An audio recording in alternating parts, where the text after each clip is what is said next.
Since 2020, lumber prices have gone through incredible shifts, moving up and down like crazy until the past year when things seem to have calmed down.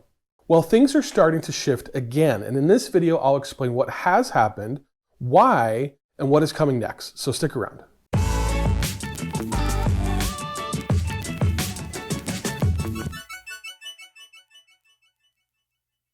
The world economy has gone through tremendous changes over the past 4 years. I don't know about you guys, but for me, before 2020 and before the pandemic, the world seemed a bit more stable, predictable even. But since then, it seems like we have seen nothing but non-stop chaos with titanic shifts all over the world. Everything from empty shelves to runaway inflation to crazy world events to huge increases in home prices.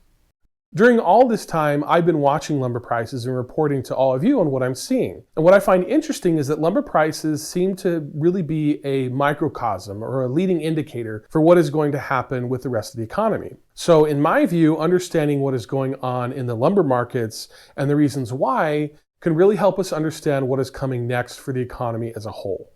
So let's talk about what's going on in lumber.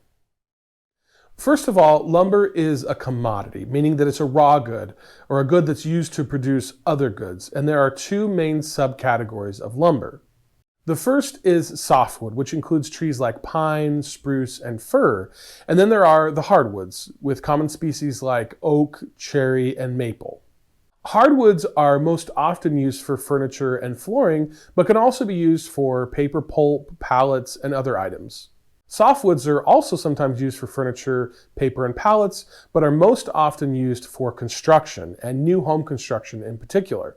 Softwood lumber accounts for 80% of all lumber that is cut and sold in North America. And so when we talk about lumber markets, we are mostly talking about softwoods. The lumber supply chain is long and has many players. First of all, you have the landowners, and then you have the logging companies, and then the mills and the processing plants. Then there is transportation and retail before it gets to the final consumer. Along each step in the supply chain, there are middlemen that each take a cut. If there is a bottleneck at any one of those points in the process, it can manifest in the prices that we all ultimately pay. So now having an understanding of the supply chain, let's talk about what has happened over the past few years by looking at this graph. Here we can see the price of lumber futures over the past 5 years. And what is clearly evident here are these wild shifts in prices both up and down. If you compare that to the years prior, there were certainly ups and downs, but you don't see the extreme shifts that we've seen with lumber markets in the most recent past. So what happened? What is different in the past 5 years from the years before that? Well, it's really a story of basic economics or supply and demand. So here's the basic idea. When more people want something and the supply for that thing stays the same, then prices will go up. Shut up and take my money! A great example, a recent example, is Stanley mugs.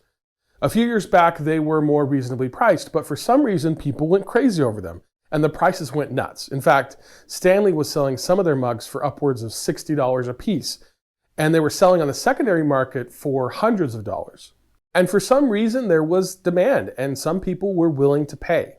In 2019, Stanley, the company, made around $94 million in revenue. And in 2023, they made $750 million in revenue. Now, I have nothing against Stanley, the company, and if people don't want to buy one for the prices they're selling them, they don't have to. But what this really illustrates is what happens when demand gets out of control. Those prices just go crazy. The same goes for the supply side, but in the opposite direction. When supplies go down and demand is unchanged, then there is less product to go around for the people who really want it or need it. Another great recent example is eggs. Now, I'm sure all of you remember the great egg shortage of 2023. It all started because of a widespread outbreak of bird flu and led to nearly 58 million birds being euthanized to control it. That severely reduced the supply of eggs, and because demand for eggs didn't change, prices went crazy all over the country. For lumber over the past few years, we saw both a decrease in supply and an increase in demand. Here are some pictures that I snapped in June of 2020 of empty shelves in the lumber department at my local big box store. Now, all the shelves were empty because the supply of lumber was down because of COVID shutdowns. And those shutdowns impacted the lumber mills and logging activity. Added to that, some lumber companies predicted a huge recession due to the pandemic, and so they started planning for lower demand for lumber, just as demand was picking up. So, because of that, the supply was reduced. On the demand side, we had people whose vacations and other plans were canceled. They were just sitting at home and got sick of staring at their four walls and began doing home improvements. Everything from fences and backyards to remodeled kitchens and bathrooms and additions, all of which put a strain on both the supply of lumber and the supply of labor for that matter. So when you have both an increase in demand and a decrease in supply, you get price increases like this. From there, lumber companies tried to keep up with demand, and commodities traders placed bets on where the market was going, which led to volatility. And that volatility was evidenced in the wild swings both up and down. There was also fluctuating demand in new housing builds, as well as logistical and shipping challenges along the way that also had an impact. But if we look back at that graph again for a minute, you can see that lumber prices have leveled off over the past year or so. And that's because supply has leveled off and demand has gone down. In fact, in a recent video that I made, I talked about how 2x4 prices are now at their lowest level in years, or at least they were. They have gone up a bit since then, and so have OSB prices, but they're still relatively low compared to their highs. So the real question is what happens next?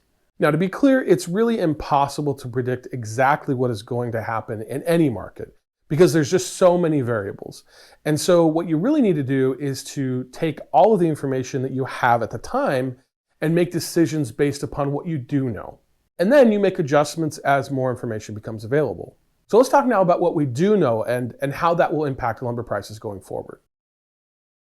First, we know that we are in a housing crisis, and there are not enough homes in the US for everyone who wants to buy one. And in fact, that's a problem not only here, but in Canada, in Europe, Australia, and other places. Now, in the US, this is a problem that has been building for nearly 20 years. Estimates on exactly how big the shortage is vary, usually between 3 million and 5 million homes, but what we know is that it was caused by the housing crisis of 2008. If you look at this listing of new housing starts, you can see this huge drop-off that started in 2006 and then bottomed out in 2009 and then slowly increased until 2022. Before the housing crisis, too many homes were built. It led to a housing bubble that burst, and the result was that some home builders went out of business entirely, and those that were left built less. And that all had the long-term effect of fewer homes being built. The simple truth is that new home construction has not kept up with population growth. So there are more people who want to buy a home than there are homes for sale. And what happens when demand is high and supply is low? Well, high prices. And that is really what leads us to the second problem. Since early 2009, home prices have increased, going from a median price across the country of around $208,000 in 2009 to nearly $418,000 in Q4 2023. That's an overall increase of nearly 92%. Lastly, we have high interest rates, which compound the cost of a home. For example, if you were to buy a home in 2009 for the median home price of $208,000 and the average 30-year mortgage rate, which at the time was around 5%, then your mortgage payment would be around $1,120. At today's average prices and interest rates, you're going to pay over $2,780 for the same house, which is around a 150% increase in mortgage costs, not to mention the additional costs of things like insurance, taxes, utilities, and all other expenses that have all gone up as well. So what does all of this have to do with lumber prices? Well, the point here is that there's a lot of downward pressure on new home construction because of the high costs, but there's also a ton of pent-up demand. So I like to think of it like a coiled spring.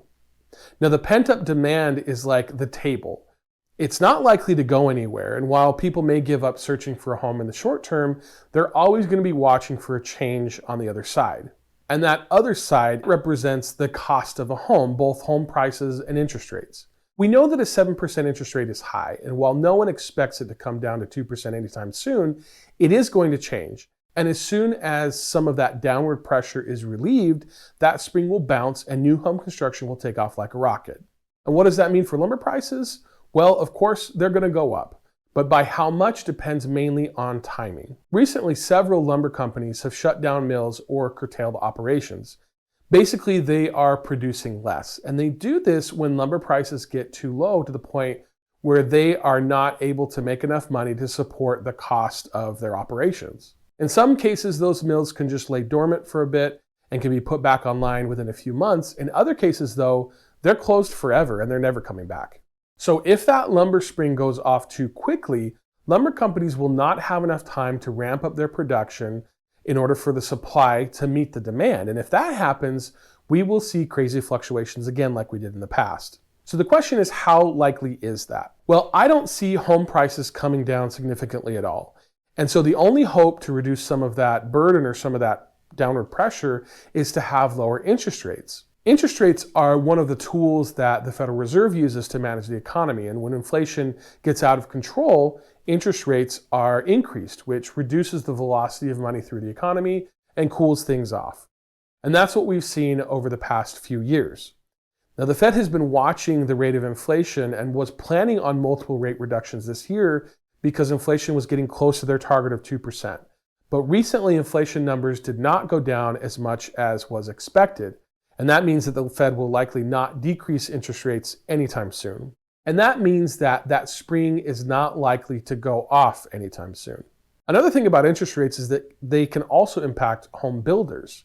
Building a new home can be a capital-intensive project. It costs hundreds of thousands of dollars up front, and you only get paid when you sell.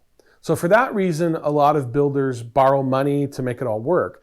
But if rates are too high and the economy is uncertain, they may build less or not build at all of which impacts the supply of housing. And it doesn't matter if there's a shortage of housing. If they feel like they can't sell it, they're not going to build it.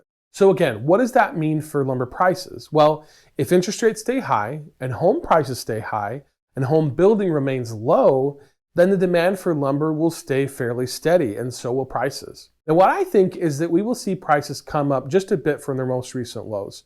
And that'll be here in the short term as we enter the building season. But for the most part, I think they're going to stay flat.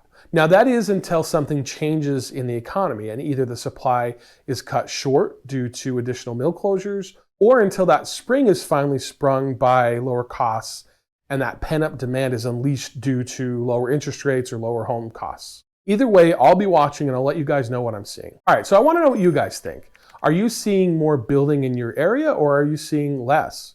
Are home prices where you live still going crazy or are they starting to level off or maybe even go down? Leave me a comment and let me know. Also, let me know if you think that I'm missing something. I actually really love reading your comments and learning from your different perspectives. So let me know what your thoughts are. Also, be sure to like this video, subscribe to my channel, and I'll see you in the next one.